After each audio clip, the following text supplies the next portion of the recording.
ব্রাহ্মণবাড়িয়ায় মুক্তিযোদ্ধার নাতির পরিচয়ে ভুয়া সনদ ব্যবহার করে পুলিশের কনস্টেবল পদে চাকরি নেওয়ার অভিযোগে মোহাম্মদ শেখ সুমন নামে এক পুলিশ সদস্যকে গ্রেফতার করা হয়েছে। দীর্ঘ ১২ বছর পর তদন্তে তার প্রতারণার বিষয়টি উদ্ঘাটিত হয়। শুক্রবার ২৮ ফেব্রুয়ারি বিকেলে আখাউড়া ইমিগ্রেশন চেকপোস্ট দিয়ে ভারত থেকে দেশে ফিরলে গোপন সংবাদের ভিত্তিতে ব্রাহ্মণবাড়িয়া সদর থানা পুলিশ তাকে গ্রেফতার করে।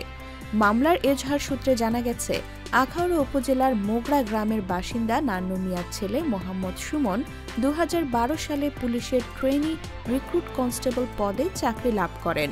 তিনি মুক্তিযোদ্ধার নাতি কোটায় নিয়োগ পাওয়ার জন্য প্রতিবেশী মোহাম্মদ হোসেন মিয়ার মুক্তিযোদ্ধা সনদ দাখিল করেন।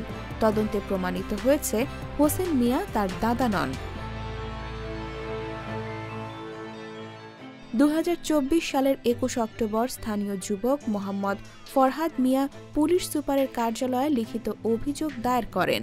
অভিযোগের ভিত্তিতে তৎকালীন কসবা সার্কেলের সহকারী পুলিশ সুপার মোহাম্মদ দেলোয়ার হোসেন বিষয়টি তদন্ত করেন। সাক্ষ্য প্রমাণ পর্যালোচনা শেষে অভিযোগের সত্যতা পাওয়া যায়।